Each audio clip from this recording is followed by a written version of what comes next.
Your Honor, the state would call James Thomas Newman.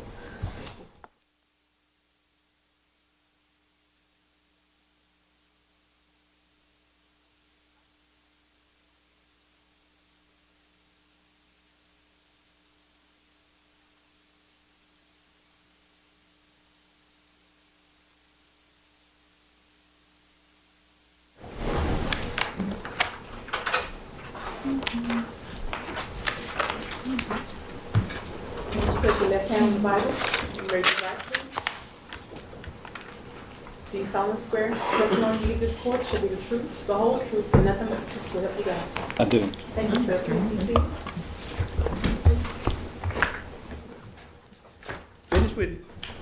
Thank you. Mr. Newman, if you would please state your name for the record. My name is James Thomas Noonim, Jr. Okay.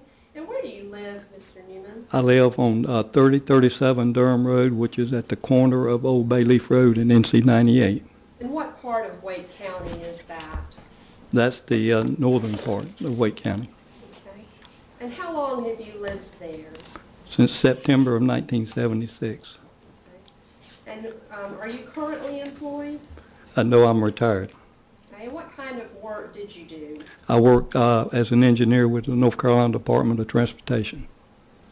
Okay. And how long did you work for the Department of Transportation? 31 and a half years. And are you married, Mr. Newman? Yes, I am. And how long have you been married? I just celebrated last week my 47th wedding anniversary. Can you describe for us the area in which you live? Well, it's very wooded the way my house looks. All the land that I look at has been protected around the lake, so it's really just like looking at a forest.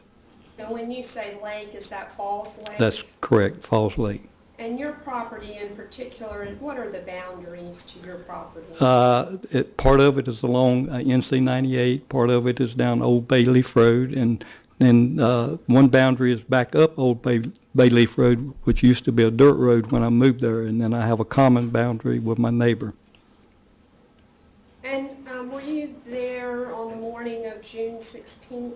Unfortunately, I was. Okay, can you tell us what happened that morning? I had just had open heart surgery on Monday, and I was not sleeping very well, and they had told me the more I walked, the better off I would be, so I was going to rise early. I wasn't sleeping very well, so at about 5:15 I noticed that it was beginning to get daybreak, and so about 5:30, which I was actually sleeping on the couch on my back, I arose and started putting my shorts on and got my dog, and we went down the driveway to go for my first walk of the day. And what happened when you went on that walk? Well, as I came out of my driveway, the Old Bayleaf Road, which actually turns back right past my driveway, there's a road that continues all the way down to NC 98, to the lake, which is about a half a mile, which used to be Six Forks Road. And as I turned to the left to start the run towards the lake, my first recollection was I seen something in the ditch, and it really looked like someone had thrown a white garbage bag out, because all I seen was something that was light and was about the size of a kitchen garbage bag. My dog actually went to it, and then as I started approaching, I realized that garbage bag had legs, and so as I approached it, I realized it was a person. The shirt that the gentleman had on had been pulled over his head, and so I could not see, but I knew that he was injured because there was blood on the shirt where it came up and went around towards his head. I bent over and hollered if he was okay, and he was non-responsive. And so luckily I had my cell phone. I pulled out my cell phone and dialed 911. And the lady came on, and I told her there was a gentleman in the ditch, and he was injured. He was non-responsive. And so she asked me precisely where I was at. So I gave her directions to where I was at, and she told me to stay on the line, that she would be right back with me. And so when she came back, she started asking me if I could start CPR. By that time, the first responder, who had just left his duty station at the Stony Hill fire department, had just passed the road, so he was there in just seconds. I mean, it was less than a minute or two after I had made the original call. And he came out of his truck putting his medical gloves on, and when I was still talking to the first responder, the 911 lady, he bent over and put his hands on the gentleman's back, and he looked up at me when I was still talking and shook his head and said he's deceased and he's been dead for a while. And so by that time, the second responder came, and then they talked, and it wasn't but just another few minutes, and the sheriff's deputies started coming from everywhere. So then they hustled me away. Were you able to get a visual of the body on the side of the road? Only from his backside. I did. The shirt was pulled over his head. I could not see his face, so his back was showing. He had on look what I would have called as a young kid Bermuda shorts. He had no shoes on, and that was it. Did you observe anything else in the area immediately around him? No, I did not. When was the last time that you had walked through that area? The evening before, I had made my last walk, and it was probably around 5 o'clock on Saturday evening. And had that been with your dog as well? And my dog and some friends. Okay. And what kind of dog do you have? I have a very large mixed breed, but he has some husky in him. Had you seen anything unusual at that time? No, there was nothing, because I'd been there, that was my third walk of that day, so there wasn't anything unusual. And you've described a little bit the area in which you live as being woody. How well traveled is the road that you live on? It really varies because there's a fair number of people that come and walk their dogs there. In hunting season, there's always cars that come there and hunt. So it's, but it's not a lot of traffic. I mean, that road probably only has at most 50 vehicles a day on it. Were you home the entire evening of June 15th? I was. Okay. At any time, did you have occasion to hear anything unusual, or? I did not. I don't know if I have one moment. Thank you, Mr. Newman. That's all we have. Witness with the defendant. Thank you, Your Honor. Good afternoon, Mr. Newman. And I'm just trying to get familiar with the area that you live in. So when we're talking about Old Durham Road, that's also Highway 98. Is that? It is and it isn't. Okay. When they back in the late 70s, when they improved 98, there's some sections that are still called Old 98, and but the section right in front of my house is really what the original bed was, and then as you leave my house and go back towards Durham, there's a fishing access area, and there's a section of the old road there, so it's piecemeal. Okay.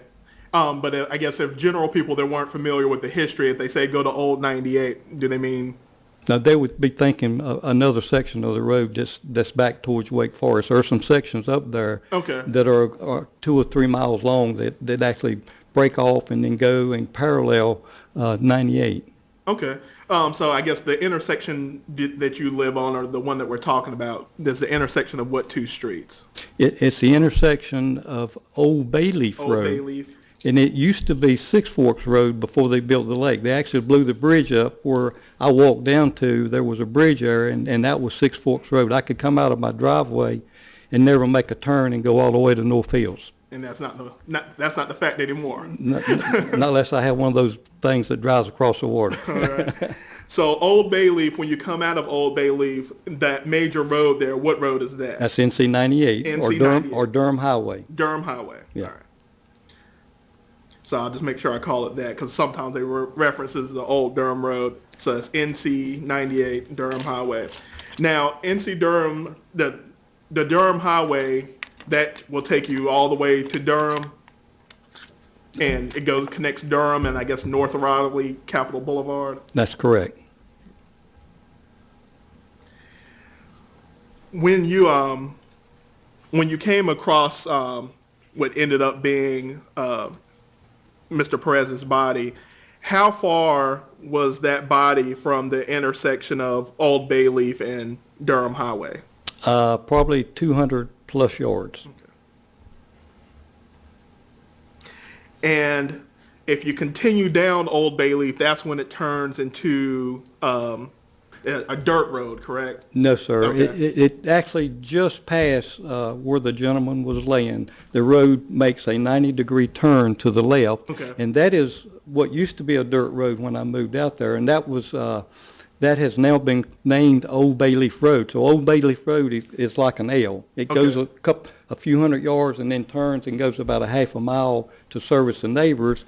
But there is a straight road, it's still paved, and it goes all the way down to the lake, and it has a gate on it, Okay.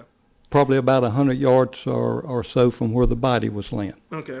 Yeah, okay. And that's what I was trying to get to. So this body was about 100 yards away from that gate. Is that gate typically down or up? It's typically up, Okay. So anyone could continue further and go down to the lake, only if you're walking. only if you're walking.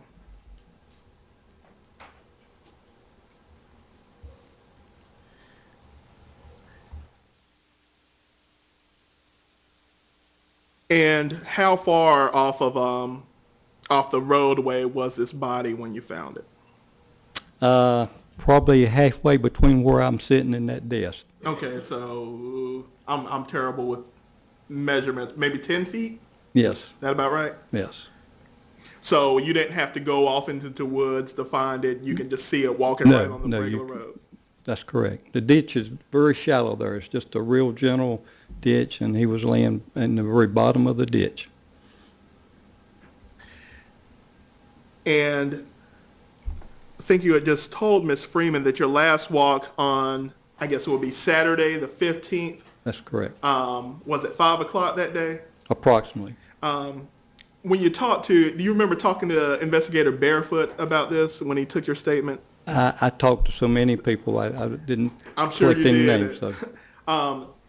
He took down 1,900 hours, which is 7 o'clock.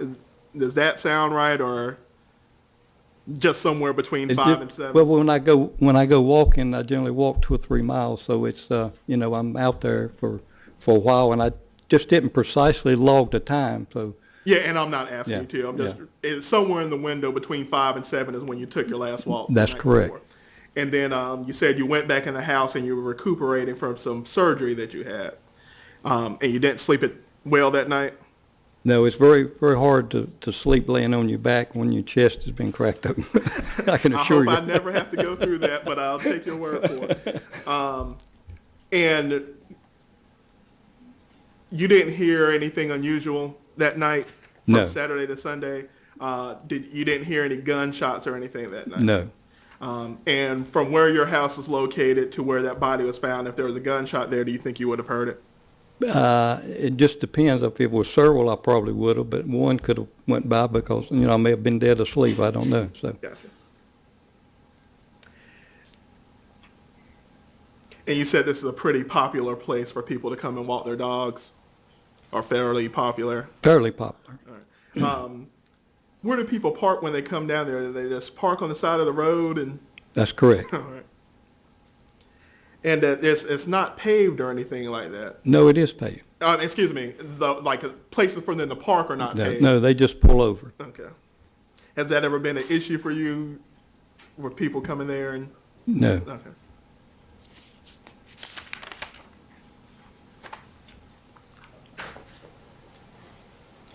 And when you came upon this body, you said it was face down. That's correct. And you said you just hollered out to him, but you didn't. I bent over. I got within about 2 feet of him. I could not afford to try to touch him or in case he reacted, because I couldn't. I was only supposed to lift nothing more than a gallon of milk and weight. And so I actually bent over, got as close as I felt comfortable, and hollered, "Sir, are you all right?" And there was no response.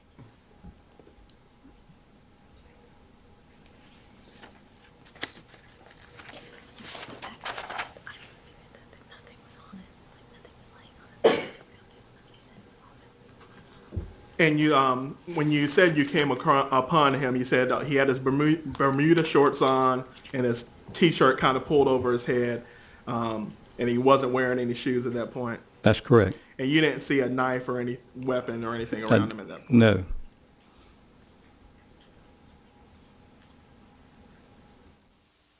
No further question, Your Honor. Red Rack.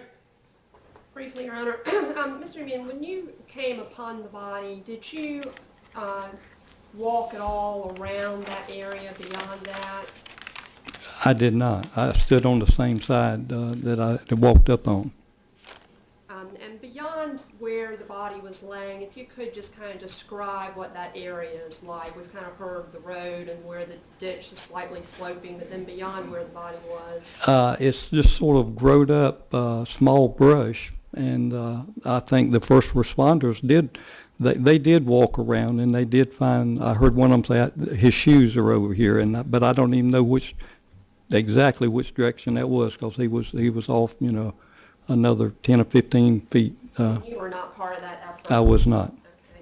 Okay. We've heard you talk a fair amount about exactly where this is, but in relation to where is the nearest gas station, store? You have to go back up to the intersection, which is a couple of 100 yards, take a right, and it's a little less than a mile to Falls Convenient Market. And is that on? That's on Durham NC, 98, it's NC 98 or Durham Highway. Thank you very much, sir.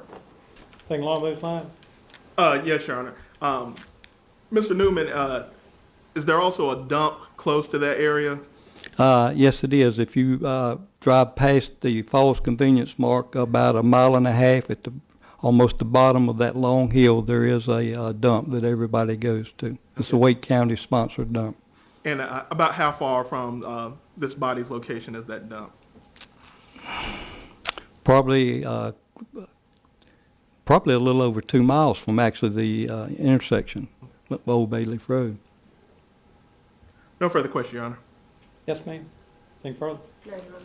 Thank you. Thank you, sir. You can stand down. Thank you, Mr. Newman. He'll be released from his subpoena. Yes. No objection, Your Honor. Wow. Thank you, sir. For the evidence, state. Your Honor, the state would call Nicholas Garvey.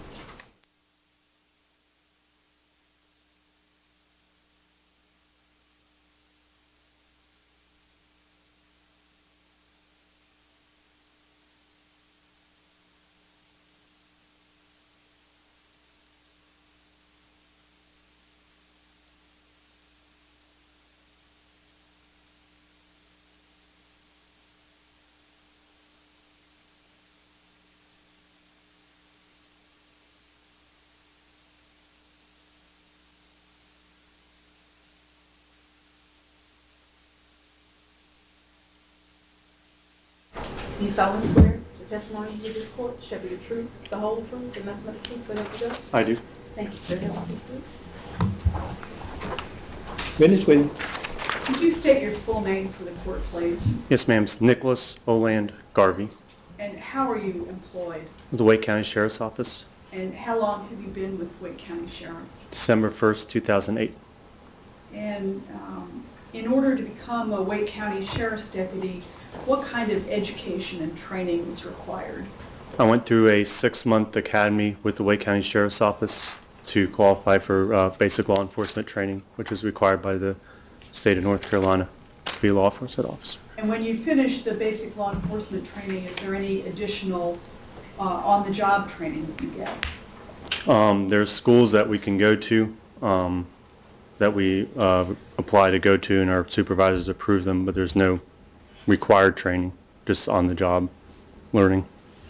And so as soon as you get out of your BLET training, are you put in a patrol car and sent out on patrol by yourself? No, ma'am. We're sent out with a field training officer for a minimum of a 12-week program. What does that entail? There's a list of tasks of roughly 70 tasks that are just your basic calls that you go to try to get a bigger scheme of things. We have to do that, and then there's we're rated on DOR's daily observation reports, and we're reporting on those every day. So for the 12 weeks after you get out of the basic law enforcement training, you're sent out on the road, but you have a more seasoned officer with you, is that right? Yes, ma'am. And do you actually answer the calls and do everything, but that person is with you to be sure you're doing things right? Right. It varies, but you start out just observing them take the calls first, and then when they feel you're ready to start taking the calls and everything, then you transition into that. And by the end of your 12 weeks, the goal is for you to be doing everything by yourself. So what have your duties been since you've been with the Sheriff's Department? I worked in the courthouse for roughly a year and a half. When you say you worked in the courthouse, As a, what did you do? I was a bailiff, security for inside the courtrooms as well as the stations, where the entrance is to the courthouse. I worked there until mid-February 2011, and then I was assigned the patrol unit. And when you're assigned to as a patrol officer, are you assigned to a particular area of the county? Yes, ma'am. And what was the area that you were assigned to in June of 2013? North side of the county. And what did that consist of? Roughly, it's Briar Creek over to Lewisburg Road, east to west, and then Strickland Road up to Granville and Franklin County lines, north to south. That's a pretty large area to cover. When you're on duty, is there anybody else also covering the same area? Yeah, it varies on how many of us are working. Right now, and at that time as well, if we're fully staffed, there's 4 of us. And if something happens within your area that seems to require more manpower, are other people from the Sheriff's Department allowed to come in from other areas of the county to help out? Yes, but all deputies in Wake County have jurisdiction throughout the whole county. Now, were you, where did you go to school before you decided to work with the Sheriff's Office? I had my Bachelor's of Science in Criminal Justice from Appalachian State University. I graduated there 2006. And did you go to high school locally? I went to Orange High in Hillsborough in Orange County. And when you came to the Sheriff's Department after your year and a half working in the courtroom and you went out on patrol, were you always assigned to the same area? That is, was your patrol area always the north side? No, ma'am. That's, I would say, 95% of the time I've worked the north side. However, if we're short on a different side of the county, I mean, that's common. We switch and help each other out and whatever our supervisors schedule us to work. Now, in your work with the Sheriff's Department, is that, do you work shifts? Yes, ma'am. And what are the shifts that people work at the Sheriff's Department? We work 4 days on, 4 days off, and then each time we're working, we switch days to nights. So we'll work 4 days of day shift, we'll be off for 4 days, and then work 4 nights, and then be off for 4 days and go back to days. So when you start and you're on day shift, what would the hours be? 7 to 7. I've worked 7 to 7 since I started in 2011. Were you working on Sunday, June 16th of 2013? Yes, ma'am. And at some point on that day, did you receive a call to go to an area near Old Bay Leaf Road in 98? Yes, ma'am. About when did you receive that call, and what was the nature of the call that you received? Say it's roughly 5:30 in the morning. It was our final night of night shift, so I was scheduled to be off at 7 for the weekend, or our weekend. I don't remember specifically what the nature of the call was. Check in with EMS on a subject down call off Old Bay Leaf Road. And what does subject down mean? Subject lying on the ground, unresponsive, responsive, could be anything, but appears to need some kind of EMS treatment. And do you recall where you were within the north side area when you received that call? I don't remember specifically. I do remember coming up north, Six Forks Road 298, So I was in the Six Forks, Norwood Road area. And do you recall about how long it took you to get from where you were when you first received that dispatch until you got to the scene of where Mr. Jose Perez's body was on the side of the road? Couldn't have taken me more than 10 minutes. Since it was that early Sunday morning, there's no other vehicles on the road. If, can you describe for us, if for instance you were trying to get to the scene of where Mr. Perez's body was, how you'd get there from the courthouse? From the courthouse, I would just take US 1, Capitol Boulevard North, all the way into Wake Forest, where you get to Highway 98, and then take Highway 98 west towards Durham, travel approximately 5 miles until you come to Old Bayleaf Road on the left. You make a left on Old Bayleaf Road, and the body was located approximately 100 to 200 yards on the right-hand side of the road, just off the road and in the ditch. Now, when you got there about 10 minutes after you got the call to respond, can you describe what you saw when you got there? EMS was already on scene. When I arrived, I don't remember which EMS personnel, but they told me that the subject was deceased. Being that they're more experienced in that area than I was, I didn't need to check the body. My job at that point is to secure the crime scene. And how do you do that? Putting up crime scene tape and making sure anybody who's any there gathering their names. Was Mr. Thomas Newman there when you arrived? That's up to the person who found the body. Yes, ma'am. Did you talk to him at all? I gathered his information, just basic name, address, phone number, but that was all I did. And first thing I did was put up crime scene tape, and then I gathered his information afterwards. Do you recall approximately what size area you enclosed with crime scene tape around Mr. Perez's body? I made a circular shape.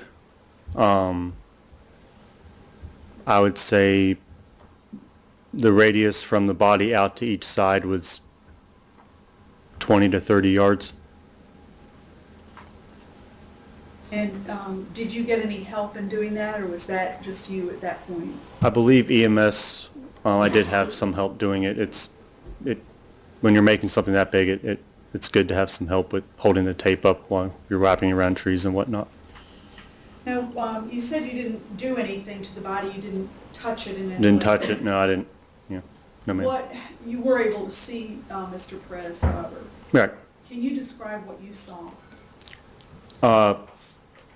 What appeared to be a middle-aged man, white shirt with blood on it. The shirt was pulled over the head a little bit. My quick glance, he appeared to be Hispanic, but I couldn't see the face or anything else, so I couldn't be specific about that. There was one shoe lying near the body, and then while I was putting up crime scene tape, I located the second shoe probably about 20 yards from the body in the woods.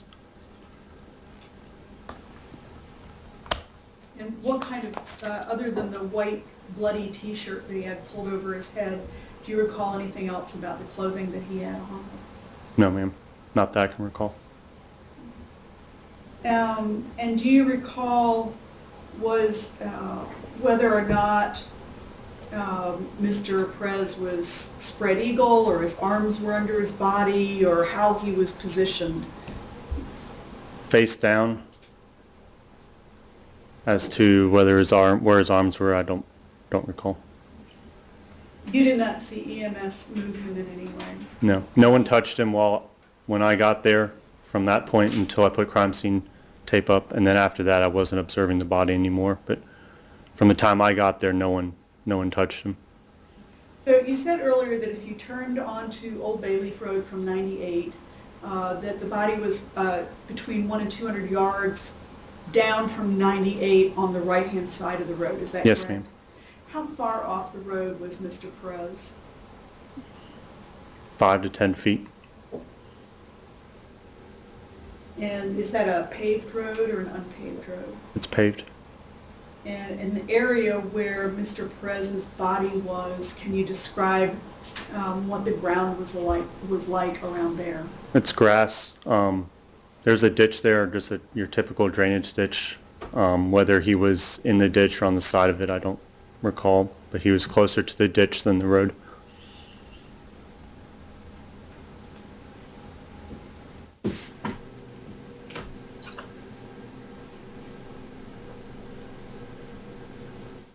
At some point while you were there establishing the perimeter with the crime scene tape, is that the yellow tape we see all the time? Yes, ma'am. While you were doing that, were other deputies or law enforcement officers arriving at the scene?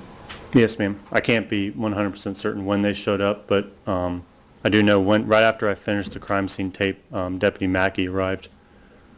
And was there any particular reason for him to arrive at that place? Like I mentioned, it was shift change. We were getting off on our Friday, so he was the what we call the early car. He worked 6 to 6. So he was sent to the scene to kind of relieve my duties so I could go home. Also, with the nature of the call that come out, we would most likely send multiple units to the scene until we know it's secure. Now, when you saw Mr. Perez's body in the ditch or near the ditch on the side of the road, you said you couldn't see his face because it was covered by his T-shirt, but was his back exposed at that point? A little bit. I mean, the shirt was pulled up over his head, so the little bit of the lower back was exposed.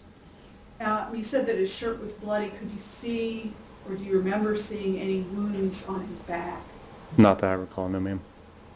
Now, aside from establishing the perimeter with the crime scene tape, did you walk the woods at all outside that perimeter that you set up to see if there was anything that might obviously be related to Mr. Perez's body? No, my only walk in the woods was putting the crime scene tape up. And was it your duty at that scene to do a thorough search, or was that to be done by other people after you left? Yeah, that's not my duty. My duty is to secure the crime scene until other units arrive.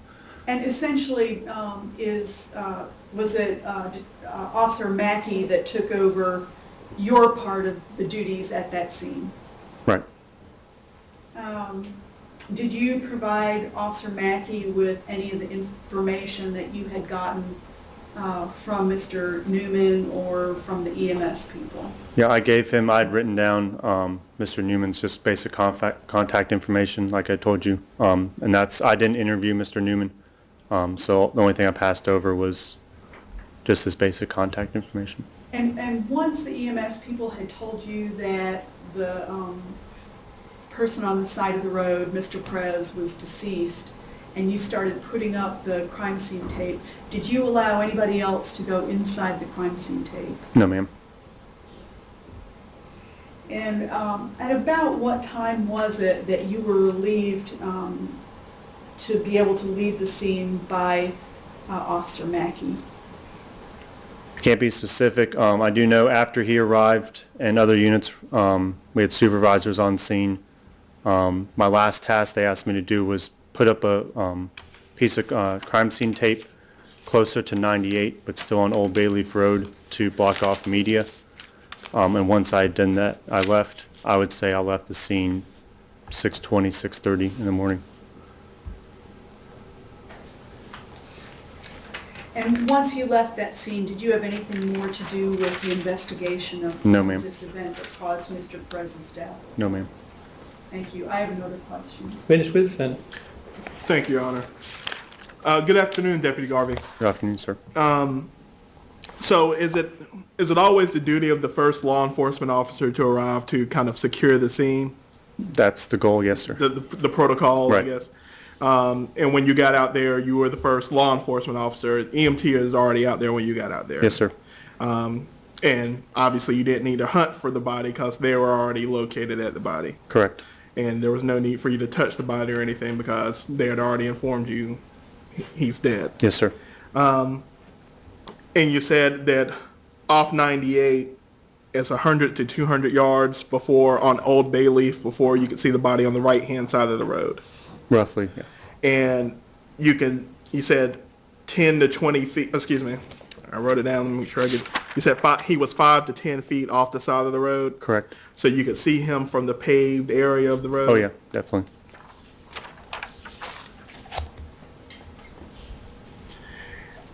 And when you came upon the body, you said EMT, they hadn't touched him or moved him or anything like that? They didn't Or- touch him or move him once I arrived. They might have done so prior to my arrival, but I didn't know. Do you know if they moved him or anything? I'm not an ENT, so Okay. but I would assume usually they would check for a pulse or something, so they would touch the body, but They checked for vitals to see if he was breathing or the heart was beating and then wait. I can't be for certain, but I trust them to do their job, and that's what they would have done. Yes, sir. And when you got there, he was still face down. Yes, sir. And you said the shoes that you found, you said one was 10 yards away. How far were the shoes away? I don't know, there was one located near the body Okay. that was, just a couple feet, I don't remember exactly. The one I located in the woods was probably 10 to 20 yards away from the body into the woods, away from the road. And I located that while I was putting up crime scene tape. Yeah, so you weren't out there looking for it? No, I as just you were putting randomly up stumbled tape? across it, yeah.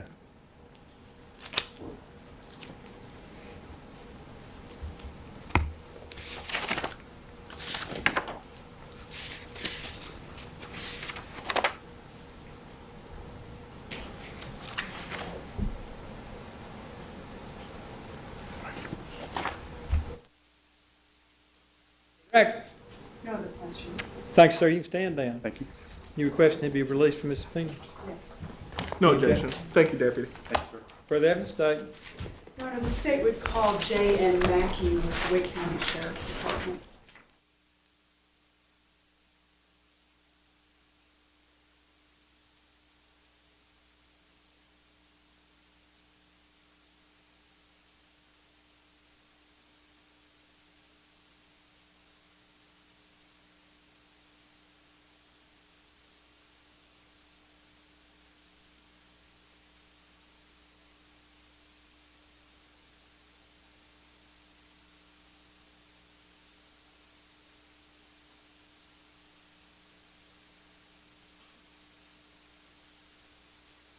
Would you state your full name for the court, please? Jamie Mackey, And how are you employed? Wake County Sheriff's Department. How long have you been with the Sheriff's Department? 17 and a half years. And what have your duties been while you've been employed with the sheriff? I've been a patrol deputy ever since. 17 and a half years I've been on patrol. And in order to become a deputy with the Sheriff's Department, did you have to have any special training or education? Just training. What kind of training were you given? BLET training we had to go through. What kinds of things are you taught about in BLET? Variety of everything. Dealing with the public,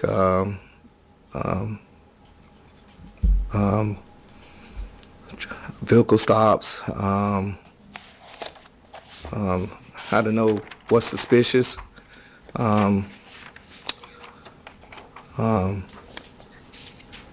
Of course, like crime scenes, and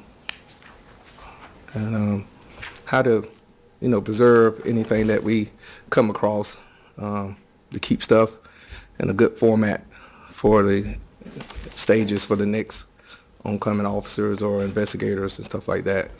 We the first person on scene, so we pretty much the first one that established everything, report writing, all that. Now, you work a shift as a patrol officer, Yes, ma'am. and on Sunday, June 16th of 2013, what time did you come on? 6 o'clock. And when you came on, were you almost immediately dispatched to an area near Old Bayleaf and 98? Okay. I chose myself to go to that call. Had you heard the call as soon as you came on? I had my radio on 30 minutes prior of my calls, so I hear calls. I patrol the eastern side of Wake County, like that Wendell Zebulon, but I live north side. So when I heard the call, I took to my initiative to go to that call and relieve. And so you were at home at that point? Yes, ma'am. How long did it take you to get from your home to Old Bay Leaf? 25 minutes. And so you got there around 6:30? 6:25, no traffic. Okay. And when you got there, what did you see? I saw Deputy Garvey already had up crime scene tape, and he was just let me know he was out there and just let me know what happened. And I think another gentleman that was out there with him. And did you talk to anybody on the scene other than to Deputy Garvey? Yes. Who did you talk to? Mr. Newman. And what did Mr. Newman tell you? He was pretty much, then he was pretty much just wanted to exercise and telling me that, you know, what all he'd been through. And I was just telling him, could he just stand by and until appropriate investigators get here to talk to him, and then, you know, it shouldn't take him that long. He was just persistent just to continue to work out, so I had to just keep him maintained in the area. Wanted to keep walking? Yes, ma'am. When you spoke to him, was he relatively calm, or did he seem like he was real upset? Yeah, he was real calm. He was telling me about his conditions he had. What condition did he have? It's strange. He told me he just went through a heart surgery and, of course, unzipped his coat or whatever and then showed us and just told us he used to do triathlons and he was real in good shape and this and that. And Now, how long was Deputy Garvey there after you got there? At least about 20 minutes. And during the period of time when both you and Deputy Garvey were there, what were you doing? I was pretty much took over the brought up a crime scene log and just write down got a piece of paper out dealing with since he set up the tape and set up the crime scene log sheet. What's a crime scene log? It's a sheet that we have with the sheriff's department that, you know, about the size of this right here, and it states the you know, whoever come in over the tape, investigators or even ourselves or anybody else, we write the time in, they go in and time out, and we just keep record of that. So you list whoever goes inside that perimeter. Yes, ma'am. Set up with the crime Yes, scene ma'am. tape. Why do you do that?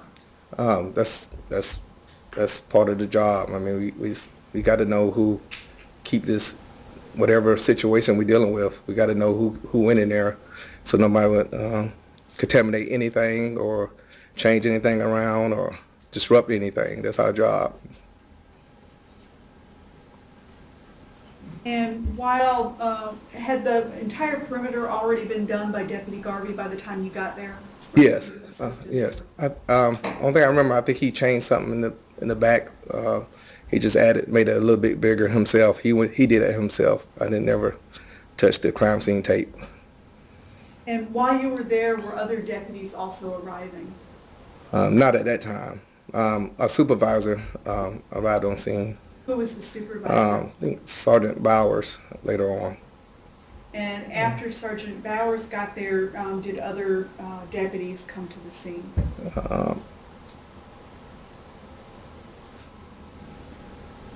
Yes, I think it's because somebody had to get the front entrance of the, where you come in off Old Bailey. I think one more deputy was down. Block that off? Block that off. That's all I remember. Other than that, it was pretty much just our investigators and stuff coming down. Now, the Sheriff's Department, as you said, you're the first ones generally there, and you set up a perimeter around where the crime scene is to keep it safe and not allow anybody to mess with it. But are you the organization that actually processes a crime scene or takes photographs or anything? No. Who does that? CCBI.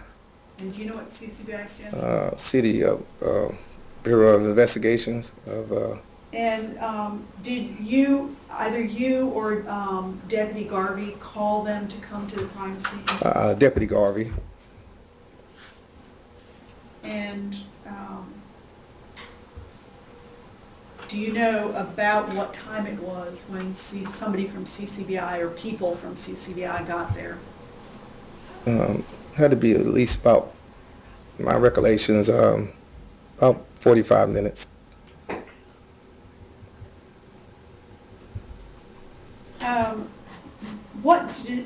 Did you stand and watch what they were doing? Not at that time when they arrived on scene. I was pretty much worried about cars in the area and any cars that was leaving the area. I made sure I wrote down information then. They was pretty much, when they arrived on scene, they wasn't inside the crime scene. They were just talking on the side. Were there, when you arrived to Old Bay Leaf right off of 98, were there civilian, non-police cars parked on the road anywhere along there? Off Old Bailey? On Old Bay Leaf, on the same road where the body was? No cars. So, were there any cars that tried to come by while you were there? Yes, it's a dead-end area with a family. As everybody on there is just family, and you got parked driveways to the left area, so some people was coming out. So trying to get out? Yes, coming out, not coming in. Okay. Old Bay Leaf, is that a straight road or is it a curved road? It's a straight road. It's dead. Does it take a leg off if you're walking down or driving down Old Bay Leaf Road facing toward where Mr. Perez's body was? Does Old Bay Leaf take a turn at some point to the left? Yes, it's kind of strange. It goes into some more families' homes back there. I think, from me looking at gathering, I think it's almost like 5 families that live back there. But it's like a dirt access road, as far as I remember. I didn't. And the nearest house, once you take that curve off of to the left on Bay Leaf, that nearest house is about half a mile, isn't it? I don't remember. I don't remember the nearest. The cars that you said that were trying to come through, were they coming from that left-hand side that was of Bay coming Leaf, trying to get out to Yes. 98? Yes, that's what I thought was strange, because I couldn't see way down there. I was trying to figure out where these cars were coming from until later investigations. A family that lived down there, a couple of. And are you able to get out of the neighborhood going the opposite, away from where the body was on Old Bay Leaf? Or is that a dead end and you have to come back around and go out to 98? Well, you have to come out that way and go out to 98. Now, at some point, did CCBI begin taking photographs of the area and of the body? Yes. And at some point, were you present when a CCBI agent moved Mr. Perez's body by turning him over? Yes. And when he was, tell us what he looked like when you first saw him. What did you see before he was moved by CCBI? Before he was moved, when I looked over there, I saw a subject with his shirt pretty much pulled over his entire head. It's almost like you taking the shirt off yourself, and the shirt was just pretty much over the head, and he was laying on his stomach and his facing the ground, face down, and that's the way his body was. Were his arms and hands under his body? Yes.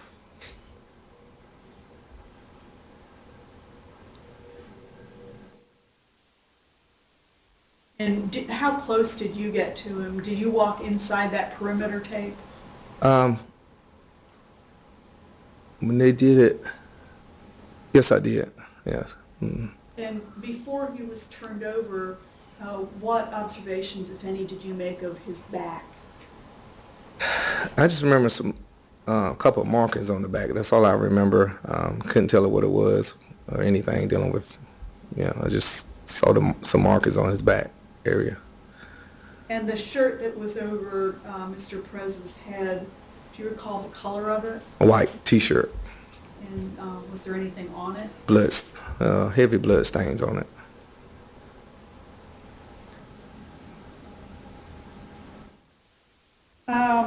Were you present when a CCBI agent attempted to find some information on Mr. Perez's body that would identify him? Yes. And was there anything that was found on his body, around his body, or in his pockets to give any clue as to what his identity was? Not when I was out there. They didn't find anything to identify him then. And what did you see when the CCBI agent turned him over? They turned him over. I saw what appeared to be some type of wounds, to me it appears like a scratch or something around the neck, and some wounds in the chest.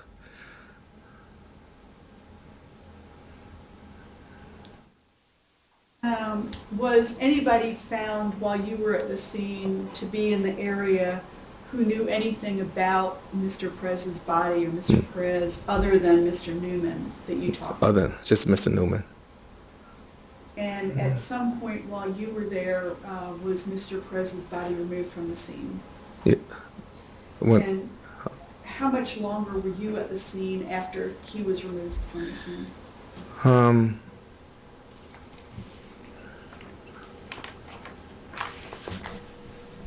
I wasn't there when he was removed from the scene. So you left before? Yes, I was relieved by another deputy. And who relieved you? Anything I had to find out?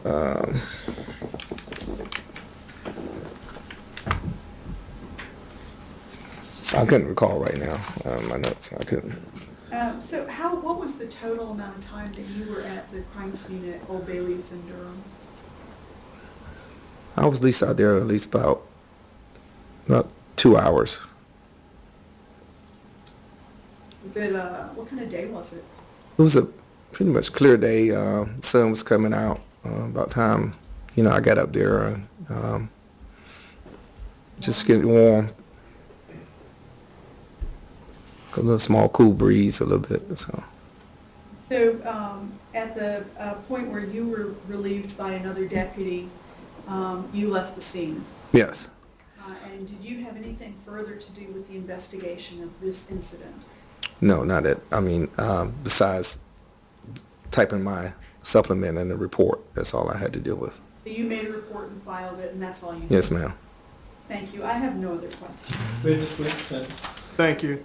Good afternoon, Deputy Mackey. Good afternoon, sir. All right. I just have a few questions for you. So you weren't even on call that day, or you weren't working that day whenever you heard about the call? I didn't check on yet. I turned my radio on 30 minutes early. I always do that since I've been 17 years. I look out for the deputies who's always, another platoon was working, so my job is to relieve them. So I turn my radio on 30 minutes before I check on. Because I guess the last thing people want is someone call like this to come in 30 minutes before they're supposed to get off. Yeah. All right. And you said when you got out there, the crime tape perimeter already been set up by Deputy Garvey. Deputy Garvey. And I guess you were the first two officers out there. Yes. I guess Garvey first and then yourself. Are you familiar with this area, Old Bayleaf and 98? No, okay. I'm not. How did you find your way up there then? I just know a little bit about 98. Of course, we've been here 17 years. When we be short-staffed, we have to go in other parts of the county, south, east, and west of the county, and I at least know about 98. And I think I'm a GPS'd it a little bit or whatever, but I got there pretty quick. All right. Because this is a pretty northern part of the county, correct? Yes, sir. And it's pretty close to both the borders of Durham County and what's above us, Franklin County. Franklin County, thank you. Did you talk to any other officers that out there or any other witnesses besides Mr. Newman? The only person that lived out there was a RPD officer. He's a K-9 sergeant, I was told, and he was coming out, and I just asked him some questions. And he didn't give you anything useful to this investigation? Did you go, and since you're not familiar with it, it is a weird setup, the way people call Old Bayleaf and what it used to be and things like that. But when you take that left off 98 on the Old Bayleaf, you have to take another left to kind of wrap back around where that residential area is. Does that sound right? If I explain that correctly. Say it again. When you go on Old Bayleaf, if you want to continue on Old Bayleaf, it kind of juts off to the left almost at a 90-degree angle. Yes, it was. I didn't never go down there, but I kept on seeing cars, so I knew it had to go down there a little ways. And that's where the cars would come from because the Yes. houses in that area Yes, sir. are on that area. Did you ever? Okay. Oh, I'm sorry. Did you ever continue straight instead of jutting off to the left? Did you see what was ahead of you if you just continued straight down that path? Wood lines, nothing but wood. Did you see a stop sign with a gate or anything like that? I don't recall. If you don't, Yeah, I don't that's recall. And you said when you were looking at the body, you saw some marks on the back, but I guess you didn't know what they were at that point in time. No, sir. And when they turned the body over, you say you saw some scratches to the neck, but you didn't get in close and examine. You didn't know No, sir. what was going on at that point in time. And did you take part? You didn't take part in the search of the area. You were just there to keep a crime scene log and check who's going in and Yes, going sir. out.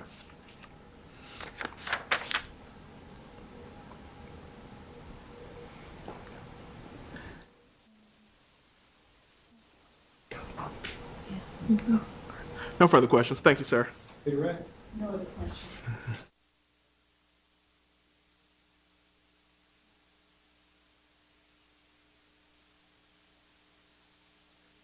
Call Agent J.L. Jarecki.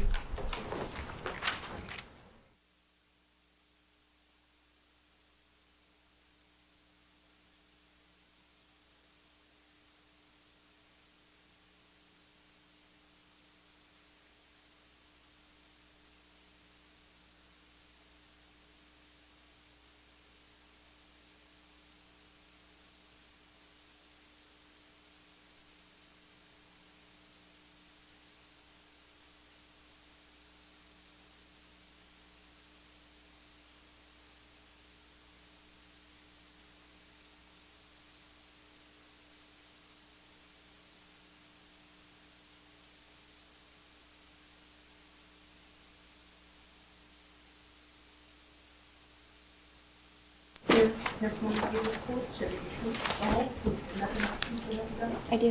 Thank you, ma'am. Please be seated. Thank you, Your Honor. If you would please, Agent Jarecki, state your name for the court. Jessica Jarecki. And how are you employed? I'm employed as an agent with the City County Bureau of Identification, or otherwise known as CCBI. And what is it exactly that CCBI does? We respond to any law enforcement agency within the Wake County jurisdiction regarding any crime scenes that they have been responded to. I document the scene, assess the scene, and process the scene for either fingerprints, DNA, any other sort of evidence that's required. And some of our folks may be familiar with watching what you do, crime scene investigations on TV. Can you talk to us a little bit? How does the work that you do day to day compare to what we might see on television? It's of a similar nature. Unfortunately, the television is more 80 to 90% drama and visual excitement, and 10% is actually factual based. The time frame from when the crime scene is started to the actual completion of DNA documentation or profiles in reality is much longer than it is on television. So it's a false reality of what my job description is actually. How long have you worked with City County Bureau of Identification, or CCBI as we call it? Just under 4 years. And what did you do prior to that? Prior to that, I was a forensic evidence specialist with the City of Chapel Hill Police Department. My job duties required more in-house administration and training of fellow officers. And training in the area of forensic evidence? Correct, yes. And what is your educational background? I have an associate's degree in crime scene technology from Kaiser University in Florida, and I also have a bachelor's of science in psychology and minor in criminal justice from Loyola in Chicago. And do you hold any certifications? I do. I am a certified crime scene investigator with the International Association of Identification. and I received that about a year ago. International Association of Identification, what is that? It's an international multi-country organization with various specialties in crime scene, latent print examiners, blood stain examiners, footwear examiners, and such. And among other things, do they set standards or make recommendations? Yes, as to standards are that should be applied to crime scene investigations? standards are required in order to apply to be able to take the test for requirements. Are these internationally recognized standards? Yes. How many crime scenes have you processed during your career? I would say approximately 2,700. And of those, how many homicide crime scenes have you been involved in? I have been involved in 27 homicides. Tell us a little bit about what your normal work schedule is. As part of an agent, we provide 24, 365 round-the-clock assistance to the law enforcement agencies. My schedule can be either between 10 hours to 13 hours a day. Okay, and are those, do you work in shifts, rotating shifts? Yes. Were you employed and on duty during the early morning hours of Monday, June 17th, 2013? Yes, I was. And were you called out to a crime scene that day? Yes, I was. Okay, just tell us generally what kinds of things you do upon arriving at a crime scene. Once I arrive, I will speak with a law enforcement individual. They will brief me as to details of the incident or scene, and then I will begin assessing the scene through written notes, photographs, sketching, documentation, and such. And when we use the word crime scene, tell us how that applies? What that defines? Any crime scene would be considered anything from a larceny to a homicide. Okay. And is that terminology used only to describe where the incident may have occurred, or may it also include other areas or properties that might be part of the investigation? It could involve various locations. And on the morning of June 17th, when you were called out, where was it specifically that you were called to? The address was 12412 Schoolhouse Street in Raleigh, North Carolina. And did you at some point determine who lived in that home? I was informed that a Joanna Madonna as well as a Jose Perez had lived in that residence. And when you arrived there, was someone already on scene there? Yes, 2 investigators with the Wake County Sheriff's Office, Investigator Gay as well as Investigator Lilyquist, as well as my supervisor, Everett Jones. And to your knowledge, had a search warrant for that location been obtained when you arrived there? Yes, it had been attained. And what were your duties, or what did you understand to be your responsibility, excuse me, upon arriving there? I was requested to assess the residence, do a visual examination, photograph documentation of any evidence that had been observed in the residence. And we'll go through some of the evidence or some of the pictures that you took in a few moments, but just generally tell us where this property is located. Is it in a neighborhood, and what part of Wake County it's in? It was in a residential area, and I believe it was in the northern part of Raleigh. Okay. And the house itself, could you just describe for us the house? It was a 2-story brick residence with a 2-vehicle garage on the left side of the residence. And what did you do, kind of what was the first area that you examined or that you did a walkthrough? I had first taken a photograph of the exterior of the residence from the roadway, and then a series of photographs walking into the garage, into the residence. And when you arrived there, was the garage open? The garage door was open. Okay, and what did you see in terms of looking within the garage door? What did you observe? There was a green Jeep vehicle that had been parked on the left side of the garage, and it had been parked inward, and it was on top of a tan carpet.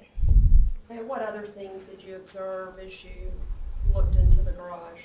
Multiple large garbage cans on wheels, as well as an interior door into the residence in the far right corner of the garage. And were there other vehicles present at the address? Yes, there was a white vehicle that had been parked in the driveway, as well as two other vehicles parked in the roadway in front of the residence. And was part of the reason you were there, I think you mentioned, was to take pictures. What did you do next once you had observed these things in the garage? A series of photographs as I'm examining the garage, and further examination and of the evidence, as well as documentation and note-taking. And what's the purpose of photographing the things that are there? In order to show the item or items of evidence in the situation prior to any examination, prior to any moving or removal. Did your photographing include taking photographs of the inside of any of the vehicles? Yes. Could you tell us about that? I had photographed the interior of the Jeep that had been parked in the garage. Once you take photos of the exterior of the vehicle, the doors are open one at a time. Overall photographs of the interior of the vehicle, and then any evidence that has been observed would do a mid-range photograph, a close-up photograph, and mid-range and close-up would also have a scaled sticker to show an approximate size of that piece of evidence. In addition to taking photographs of, I think you mentioned the Jeep, were there other things inside the garage that you had opportunity to take photographs of? Yes, there was a very large wheeled garbage can that had been to the left of the interior residence door, and that residence door again was in the rear right corner of the garage, and then there was a garbage can container to the left of that door. And did you take opportunity to look inside those garbage cans? Yes, I did. And what did you find once you had opened the garbage cans? Various household items, food containers, and numerous bags of various items that those bags had been closed, and those bags were required to be removed from the garbage can for further examination. And did you in fact remove them? Yes, I did. And photograph the insides? Yes. And what sorts of things did you find inside that garbage? One large garbage bag had another garbage bag inside it, so it was a double bagging. And in that bag was various items that had been removed from a vehicle, floor mats, as well as there were some cloths that had been stained with suspected blood, as well as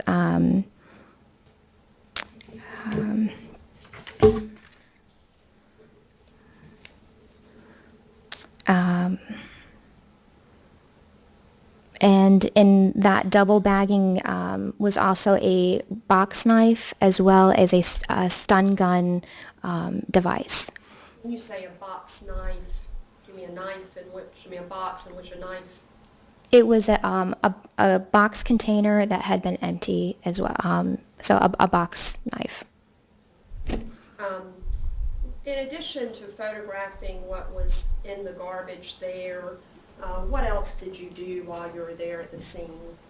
In the garage, I did observe a suspected blood stain on the concrete to the left of the driver door of the Jeep. So the Jeep was parked atop the rug, and then there was a small circular stain on the concrete floor.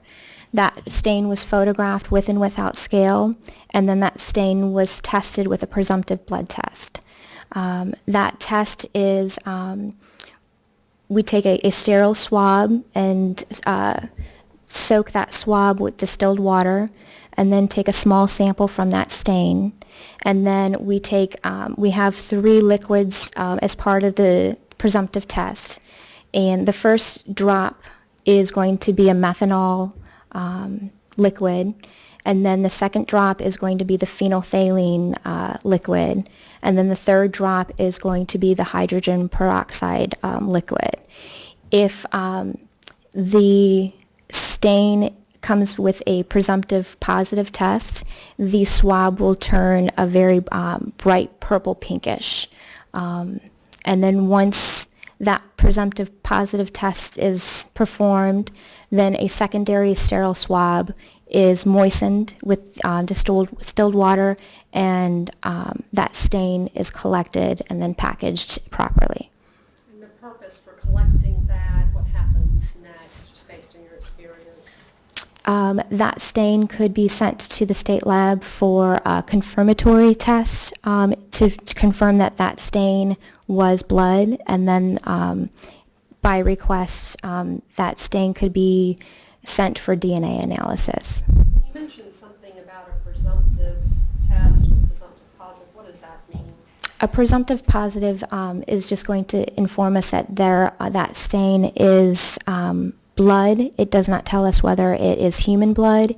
It just says that it's going to be blood. That's why that swab would need to be sent to the state lab for a confirmatory test. Tell us again, and again we'll look at this photograph, but where exactly this blood stain was that you identified? It was to the left of the driver door on the concrete flooring of the garage. And when you performed the phenolphthalein test, what happened? The swab had turned a vivid pinkish purple, and then I was required to take another sample from that stain that would be sent for DNA analysis. And in addition to, I think we've talked about you photographing the Jeep and photographing the materials that were found inside one of the large garbage cans in the garage, and collecting that swab. Were there anything else that you did inside of the garage at that location? There was, with examination of the trash can, things were removed in layers. So on the top layer were the food containers and some bags, and then there were 2 rings with clear stones that were observed loose, and they were on top of one of the bags. And then so those pieces of jewelry were removed and photographed, and I believe the Wake County investigators had collected that on scene. And then as one bag was taken out, we would open the bag, examine, photograph as we're opening and removing the contents. And then this procedure had gone on until we had reached the bottom of the garbage can.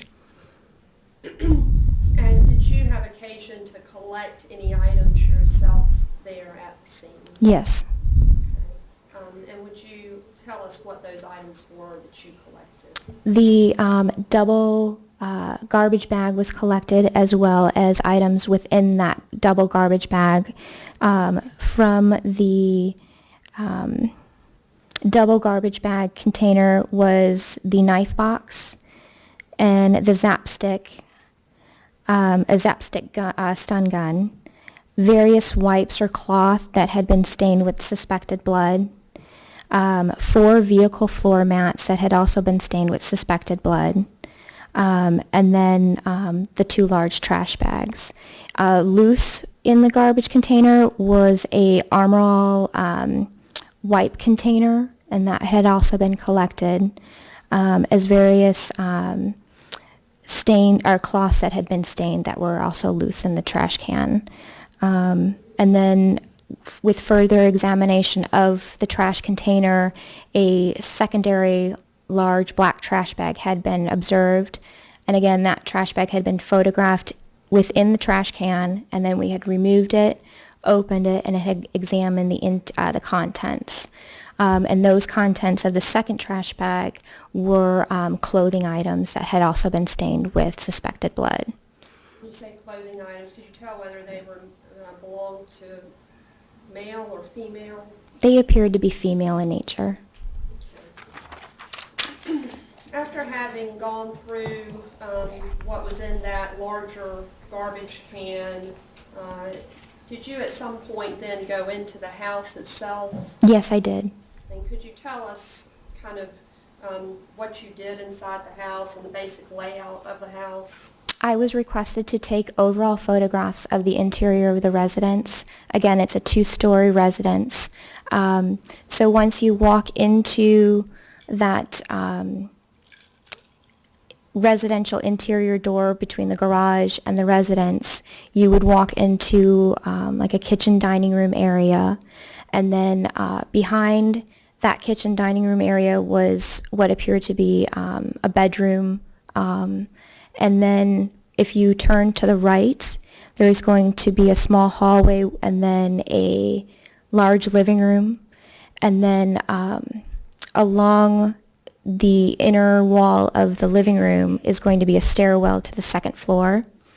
And then also there is an office in the front of the residence. So if you had entered the front door, it would be to your right, right as you enter into the foyer. And while you were in the house, were there other people there inside the house with you as part of the investigation?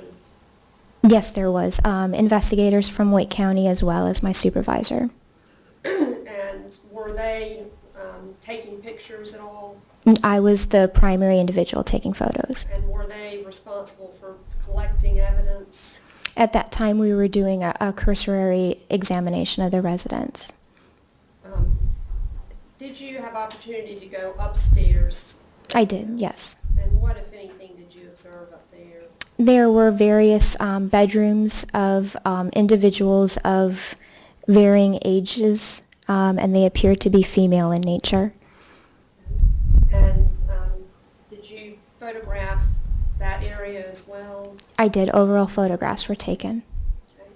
Joanna, if I could approach. Yes.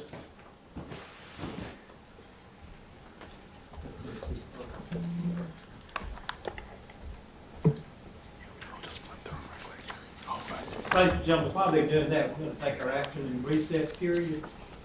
I'm going to give you some instructions now.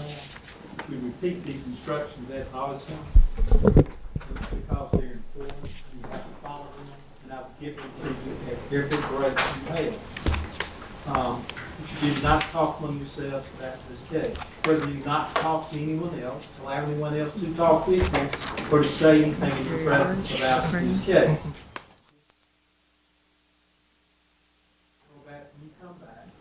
Come do any individual research, investigation on your under any issue touching on this trial, do not form or express any opinion about this case during this time. With that, while everyone else will remain seated, I'm going to excuse the 13 of you and ask that you return and assemble in the jury room at 4 o'clock this afternoon. Again, we go by that clock.